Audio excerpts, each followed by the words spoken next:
burung pipit itu udah tinggal bawa pulang kok dihabiskan. Ya memang selalu ada yang tidak sependapat ya.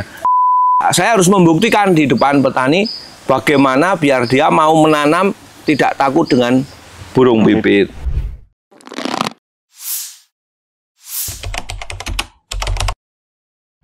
Halo teman-teman, kembali lagi di channel Pak Dewan. Kali ini saya bersama Pak Dewan akan kembali berbincang-bincang ngobrol seputar dunia pertanian.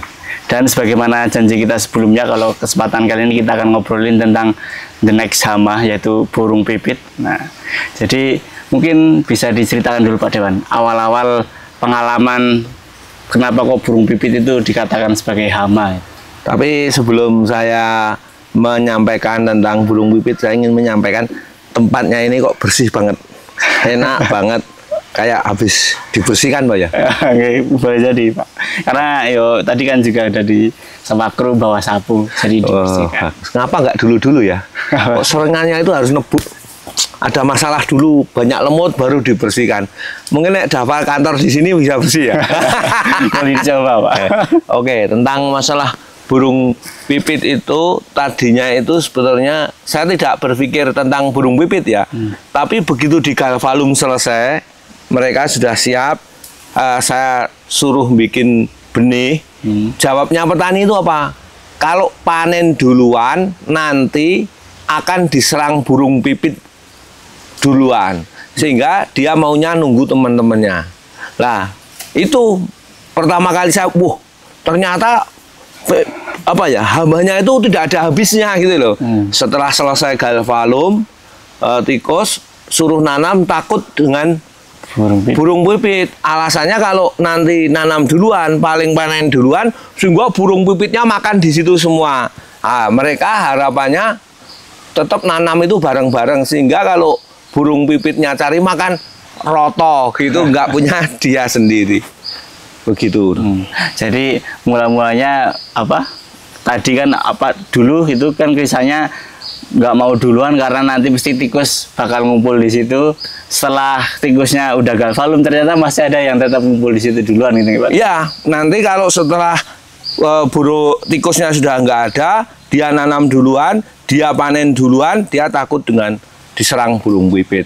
Wah, akhirnya saya berpikir kalau dulu kan cuma dikasih benang itu ya, rapia, piako, atau dikasih memedi manuk itu loh, biar burungnya pergi. Tapi setelah saya amati berhari-hari, ternyata menyita banyak sekali tenaga, harus nunggoni, bikin rumah-rumah, dia pagi klotak, dan itu dilakukan mbah saya dulu sejak saya kecil, ngusah burung pipit seperti itu. Tetapi bagi mereka yang punya modal kan ditutupi atasnya itu. Tapi kan ditutupi atasnya itu ya mengurangi punya yang ditutupi, yang punya tetangganya nggak ditutupi yang diserang. Nah, ya itu padahal nutupi itu juga senarnya habis banyak ya. Kalau enggak kan burung pipitnya itu bisa masuk lewat bawahnya. Tapi memang sudah berkurang. Wah, itu habis banyak biayanya. Terus saya tanya kemana bagaimana mengatasi burung pipit. Oh, jadi daya rusaknya burung pipit itu ya karena padi-padinya yang udah pertumbuhan itu dimakani gitu Pak? Iya, loh sebetulnya kalau kata beberapa petani, mereka itu paling berat mas justru dimakan burung pipit. Kalau dimakan tikus itu kan baru mulai, belum panen ya. Nah kalau burung pipit itu udah tinggal bawa pulang kok dihabiskan, dan itu banyak contohnya sawah yang dihabiskan burung pipit, gitu loh. Bisa nyampe mau habis gitu Pak? Bisa, sudah banyak contohnya. Mereka itu sampai, wah kalau nggak ditunggoni hampir habis. Apalagi dia panennya tidak bareng-bareng temennya. Bisa, udah saya ngelihat beberapa contoh itu 2 hajar habis. Ribuan burung pipit. Nah itu berarti apa ya, waktu datangnya burung pipit itu menjelang era-era mau panen gitu Pak? Iya, kalau burung pipit itu kan makannya mau panen itu sudah agak mateng itu mereka nyerang. Lah yang berat lagi itu yang dimakan 5 kan nyucui itu kan yang jatuh banyak. Jadi di samping mereka dimakan burung pipit juga dipenek itu Yang mateng jatuh. Oh, berarti nggak pun istilahnya dimakannya mungkin nggak seberapa, tapi tetap jatuh dan tetap nggak bisa diambil hasilnya. Oh ya enggak, yang jatuh di bawah nggak mungkin dijumi satu-satu, nggak mungkin. Jadi yang dimakan burung pipit hampir sama dengan yang jatuh, bisa lebih banyak yang jatuh. Nah, setelah begitu, wah saya harus membuktikan di depan petani bagaimana biar dia mau menanam tidak takut dengan burung pipit. Nah, setelah itu saya ya diskusi, konsultasi, tanya. Tapi prosesnya lama ya. Kalau diomongnya mungkin 20 menit, 30 menit selesai ya. Tapi padahal prosesnya lama. Saya tanya, diskusi bagaimana. Tanya orang satu kan belum tentu bisa. Ketemu siapa yang bisa. Terus tanya lagi. Sama ada yang bilang, ditangkap gitu.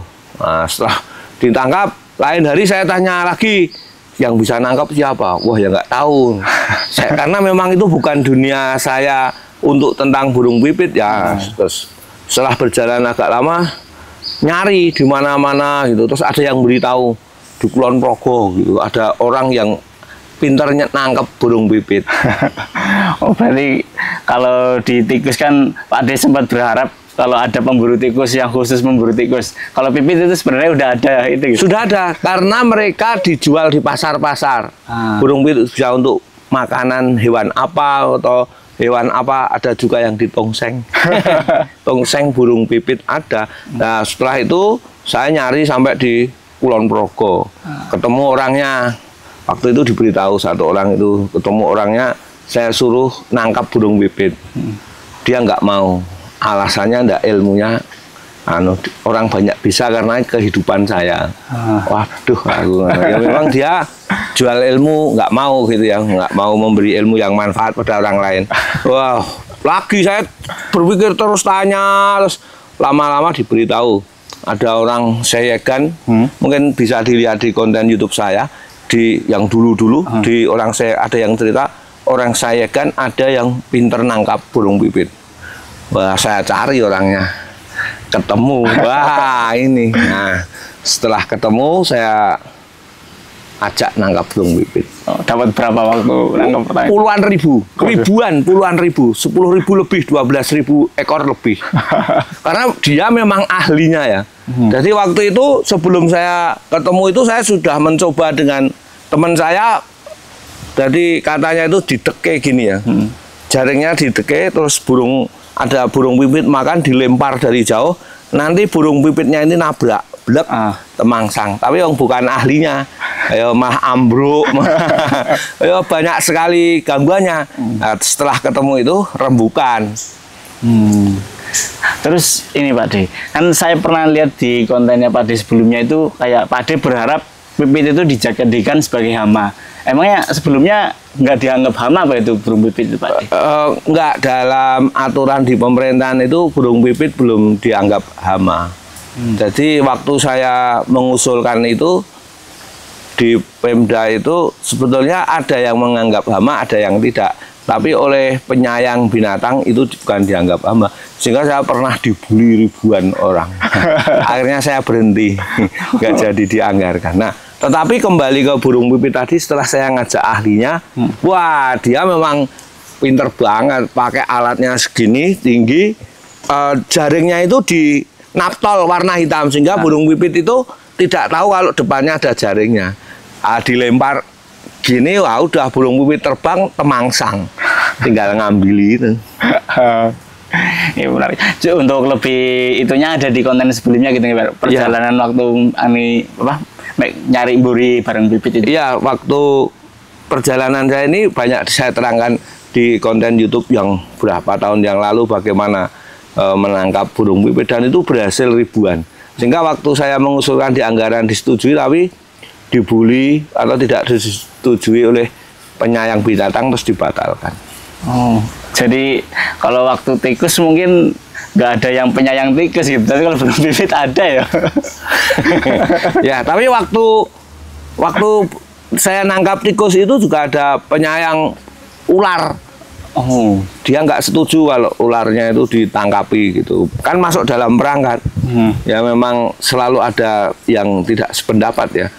akhirnya setelah saya tahu caranya ya saya sering kasihan mengapa mereka punya sawah harus nunggui setiap hari. Padahal setelah ditangkap berapa hari tikusnya burung empritnya itu sudah pergi. Burung pipit itu juga pintar kalau berhari-hari ditunggui, ditangkapi temennya, mereka itu nggak datang lagi kok, pindah di tempat lain. Jadi hewan pun punya indera yang lain. Jadi hewan pun juga punya kecerdasan tersendiri gitu ya. Iya, baik tikus, burung pipit tahu kalau kita berhari-hari ada di situ, dia itu akan pindah mencari di tempat yang lain. Jadi salah satu caranya untuk itu ya kita harus menyempatkan waktu untuk memburu burung pipit itu. Ya, jadi waktu itu saya tongseng sama teman-teman saya, wah betul-betul organik ya. Saya merasakan hewan yang betul-betul organik ya burung pipit itu. Oke, terakhir Pak D, pesan-pesan sebelum kita mungkin akan kulik lebih dalam di konten selanjutnya. Jangan mudah menyerah karena kesulitan kita pasti ada yang bisa. Cuman kita nggak tahu cara menyelesaikan.